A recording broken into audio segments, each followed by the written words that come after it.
김제시 금산면의 닭 오리고기 전문업체에 주차돼 있던 차량에서 불이 나 20분 만에 꺼졌습니다. 같은 날 김제시 도장동의 한 비닐하우스에서도 불이 나 7시간 만에 진화됐습니다. 서남권 해상풍력 공동접속설비 입지선정위원회 5차 회의가 부안 신재생에너지 테마파크에서 열렸습니다. 그런데 부안군 의원들이 회의에 참석하지 않아 논란이 일고 있습니다. 국내에서 사용되는 식용유 가운데 콩기름 다음으로 수입 유채유를 가장 많이 사용합니다. 농촌진흥청이 국내산 유채유 품종을 개발해 수입 식용유를 대체하고 있습니다. 최근 공무원을 사칭한 노쇼 사기 범죄가 기승을 부리고 있습니다. 고창군은 피해를 막기 위해 군청 이름으로 공문이나 신분증을 받을 경우 바로 군에 문의해달라고 당부했습니다.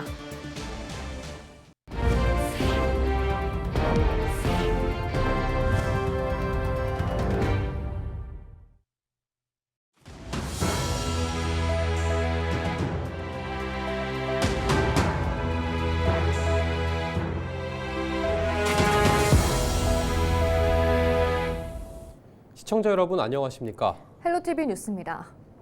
11일 오전 10시 10분쯤 김제시 금산면의 한 닭 오리고기 전문업체에 주차돼 있던 차량에서 불이 나 20분 만에 꺼졌습니다. 다행히 인명피해는 없었지만 차량 한 대가 완전히 불에 탔습니다. 같은 날 오전 10시 50분쯤 김제시 도장동의 한 비닐하우스에서도 불이 나 7시간 30분여 만에 꺼졌습니다. 이 불로 다친 사람은 없었지만 비닐하우스 등이 타면서 소방서 추산 1,300여만 원의 재산 피해가 났습니다. 경찰과 소방당국은 정확한 화재 원인을 조사하고 있습니다. 최근 부안에서는 해상풍력으로 만들 전력을 활용하기 위한 송전선로를 두고 주민 간 의견이 나뉘었는데요. 송전선로가 어디를 지날지 대역을 결정하는 회의에 주민 의견을 반영할 군 의원이 모두 참석하지 않아 논란입니다. 이나라 기자입니다. 서남권 해상풍력 공동접속설비 입지선정위원회 회의가 열린 센터 앞에서 고성이 오갑니다. 주민들이 고압 송전선로 최적 경과대역 결정을 안건으로 한 회의가 비공개로 진행되는 것에 대해 항의하는 겁니다. 주민들은 원전 2기 규모의 전력을 모으는 양육점이 부안군 변산으로 결정된 가운데 고압 송전탑이 지역을 가로질러 정읍시까지 이어질 수 있기 때문에 회의 내용을 공개해야 한다고 말합니다. 입지선정위원회가 우선 투명하고 공개적으로 이루어지고 있지 못하다는 점도 문제이고요. 주민들의 삶에 굉장히 심각한 위해가 된다라고 이미 모든 사람들이 알고 있는 이 송전탑 문제를 그렇게 결정하는 것은 있을 수 없는 문제라고. 회의에 참석할 수 있는 입지선정위원회 위원은 군 의원과 전문가 등 35명입니다. 그런데 12일 5번째 회의에 위원인 부안 군의회 의장과 의원 4명이 모두 참석하지 않았습니다. 군의회는 지난 2월 해상풍력 송전선로 토론회를 열었다가 주민 갈등만 부추겼다는 지적을 받기도 했습니다. 군의회에서 경과대역을 오늘 결정할지도 모르는 이런 상황에서 불참을 했다. 이거는 오히려 주민 갈등을 부추긴다. 민의 대변자로서의 어떤 표현을 했음에도 불구하고 그걸 안 넣는다? 이거는 직무유기입니다. 박병래 의장은 이날 쓰레기 줍기 행사가 있어 참석이 어렵다며 한전 측에 미리 송전선로 경과대역 결정을 미뤄달라 전달했다는 입장. 이재명 정부가 들어와서 에너지 정책이 바뀔 수가 있다. 경과대역 하기가 지금은 좀 이르다. 주민들의 갈등 이런 부분에 대해서도 우리가 더 텀을 두고 더 설득을 하고 소통을 해서 합의를 보고 이런 게 더 필요하지. 고창 지역 입지선정위원인 임종훈 군의원은 회기 중에도 회의에 참석한 가운데 부안 군의회 의원들은 송전선로 건설 책임을 피하고 있는 것 아니냐는 목소리가 나옵니다. 헬로티비 뉴스 이나라입니다. 국내에서 사용되는 식용유 가운데 콩기름 다음으로 카놀라유와 같은 수입 채종유를 가장 많이 사용합니다. 농촌진흥청이 생산성과 기능성 물질이 많은 국내산 유채유 품종을 개발해 수입 식용유를 대체하고 있습니다. 김남우 기자가 보도합니다. 국산 유채유 수확 작업이 한창입니다. 농촌진흥청이 국산 유채유 생산 확대를 위해 조성한 거점 재배단지입니다. 식용유 생산에 적합한 품종은 현재 익산과 전남 영암, 나주, 제주 등 7곳 430헥타르 규모의 농지에서 생산되고 있습니다. 키도 적당히 크고 해서 이 쓰러짐도 없고요. 꼬투리가 굵어서 이 알갱이가 유채 알갱이가 아주 굵게 나와요. 그리고 10아르당 210kg 정도 수확을 얻을 수가 있어서 좋은 품종이라고 생각합니다.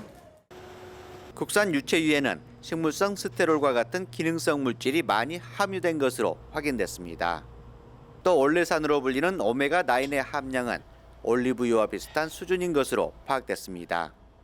국산 유채유는 저온압착 방식으로 착유하기 때문에 식물성 스테롤과 토코페롤 등 기능 성분을 많이 함유하고 있습니다. 또한 발연점이 높기 때문에 샐러드 드레싱부터 부침, 전 요리까지 아주 다양하게 활용할 수 있는 기름입니다. 카롤라유와 같은 수입 식용유는 화학적 추출 방식을 사용합니다. 이에 반해 국내산 유채유는 좋은 압착 방식으로 생산돼 영양 손실이 적고 고소한 풍미가 살아있어 소비자들의 선호도 또한 높아지고 있습니다. 유채유에 기능성 물질도 많고 좋다고 해가지고 가끔씩 와서 구매를 하고 있는데요. 집에서는 부침이나 계란 후라이 할 때도 많이 사용을 하고 있고요. 드레싱유로도 사용을 하니까 되게 상큼하고 맛이 좋은 것 같습니다. 식용유 가운데 국내 판매액이 콩기름 다음으로 높은 최종유. 화학적 추출 방식인 수입 카롤라유를 대체하는 국산 유채유 비중이 높아질 전망입니다. 헬로티비 뉴스 김나호입니다. 최근 고창 지역 공무원이 사측한 노쇼 사기 범죄가 기승을 부리고 있습니다. 고창군은 이달 초 한 농약사에 자신을 군청 직원이라고 소개한 남성이 방제복을 구입해달라며 수억 원을 갈취하는 피해가 발생했다고 전했습니다. 또한 지역 복분자 가공업체에도 군부대에서 일하는 사람이라며 제품을 주문한 뒤 부대원이 먹을 도시락을 같이 주문해달라며 특정 업체로 수백만 원을 송금하게 한 뒤 잠적했다고 덧붙였습니다. 고창군은 더 이상의 피해를 막기 위해 군청 이름으로 공문이나 신분증을 받을 경우 바로 군에 문의해달라고 당부했습니다. 장애인을 폭행하고 강제로 배달일을 시켜 수천만 원 상당의 임금을 빼앗은 혐의로 법정에 선 20대 남녀가 실형을 선고받았습니다. 전주지법은 12일 특수폭행과 노동력 착취, 약취 혐의로 기소된 28살 A씨에게 징역 3년을, 27살 여성 B씨에게는 징역 4년을 각각 선고했습니다. 부부였던 A씨와 B씨는 지난 2021년 2월부터 2022년 2월까지 지적장애가 있는 C씨를 상습폭행하고 노동력을 착취한 혐의로 기소됐습니다. A씨와 B씨는 C씨가 배달업체에서 받은 임금 2,700만 원과 그의 명의로 지급된 사회보장급여 300만 원을 빼앗은 것으로 드러났습니다. 지난 11일 오후 4시 50분쯤 정읍시 고부터널에서 페인트 도장 장비에 불이 났습니다.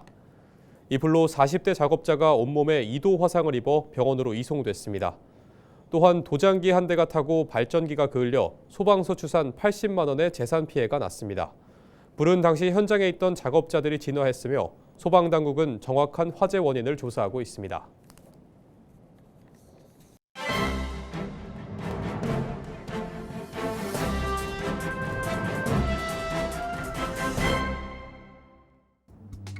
전북일보 기사입니다. 전북 지역 고용 시작이 전반적인 둔화세를 보이는 가운데 올해 들어서는 점진적인 개선 조짐을 보이고 있다고 합니다. 호남지방통계청이 발표한 2025년 5월 전북특별자치도 고용 동향에 따르면 전북 지역 취업자는 99만 명으로 지난해 같은 달보다 2만 명 줄었다는데요. 고용률은 64%로 지난해 같은 달보다 1.2%포인트 낮아졌다고 합니다. 15세에서 64세 고용률도 68.9%로 지난해 같은 시기보다 0.6%포인트 하락했지만 연초부터 월별 추이를 보면 취업자 수가 늘고 있는 모습이고 고용률도 역시 1월 60.6%에서 5월 64%로 증가했다고 하는데요. 직업별로는 사무종사자가 9,000명, 관리자 전문가가 7,000명 증가했지만 서비스 판매 종사자가 22,000명 급감하며 전체 취업자 감소의 주요 원인으로 작용했다고 신문은 전했습니다. 지금까지 신문 브리핑이었습니다.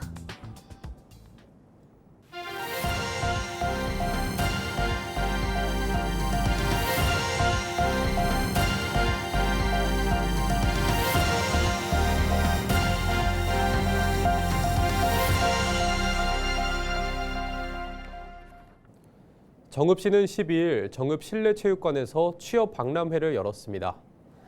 정읍시와 정읍 일자리 지원센터가 마련한 이번 행사에는 지역기업과 3대 국책연구소 등 20개사가 참여해 구직자들에게 채용 정보를 제공하고 취업 상담과 면접도 진행했습니다.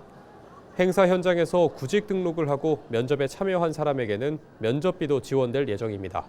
이학수 정읍시장의 인터뷰 직접 들어보겠습니다. 이번 박람회는 구직자와 기업이 만나는 뜻깊은 시간이었습니다.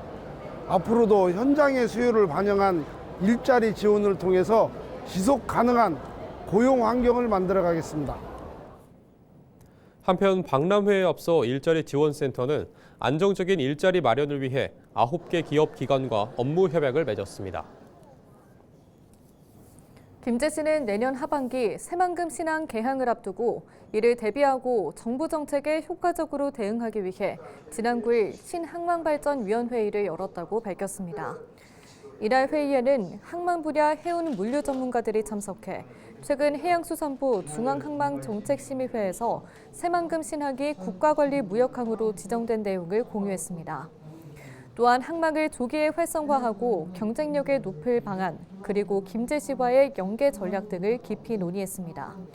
김제시는 올해도 항만 전문가 학술대회와 자문을 이어가면서 신규 용역을 추진하는 한편 관계기관, 지역 정치권과 협력해 새만금 신항 경쟁력 강화와 미래 산업 발전 전략을 적극적으로 마련할 계획입니다. 남원시가 전염병이 발생했을 때 감염 경로를 추적하고 확산을 차단하는 전문 인력인 역학조사관을 임명했습니다. 임명된 역학조사관은 남원시 보건소 안선희 감염병 대응팀장으로 1년간 현장 중심 직무관 훈련 등을 받았습니다. 남원시는 의무사항은 아니지만 지역사회 감염병 확산을 막기 위해 역학조사관을 양성했고 앞으로도 직원 역량 강화를 이어갈 방침입니다. 전문 인력 양성과 조직 역량 강화를 통해 신종 감염병에 선제적으로 대응해 가도록 하겠습니다. 폐교된 개화초등학교 일부가 즈음 부안학교 역사관으로 새로 단장해 지난 9일 문을 열었습니다. 전북특별자치도 부안교육지원청은 폐교를 역사와 지역의 기억을 품은 공간으로 되살리기 위해 역사관을 꾸몄다고 조성 취지를 설명했습니다. 역사관에서는 부안 지역 학교 현황과 옛 교육활동 사진 등을 볼 수 있습니다. 순창의 대표 산책로인 경천길이 밤에도 환하고 안전한 환경으로 거듭날 예정입니다. 순창군이 전북특별자치도 자치경찰위원회가 주관한 범죄 예방 사업에 선정되면서 경천길에 3억여 원을 들여 조명과 CCTV 같은 방범시설을 설치할 계획입니다.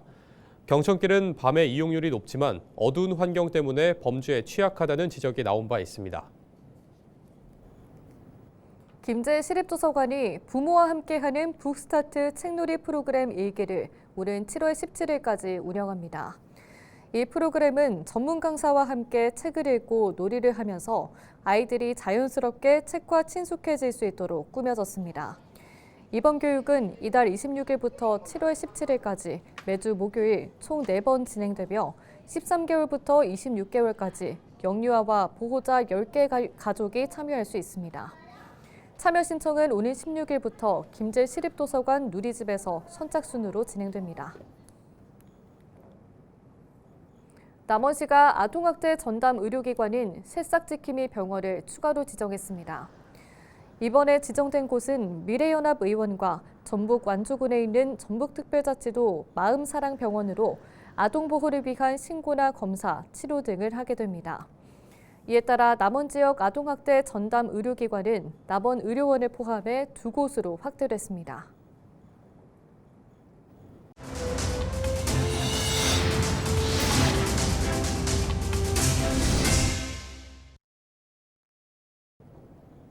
이상으로 뉴스를 마칩니다. 시청해주신 여러분 고맙습니다.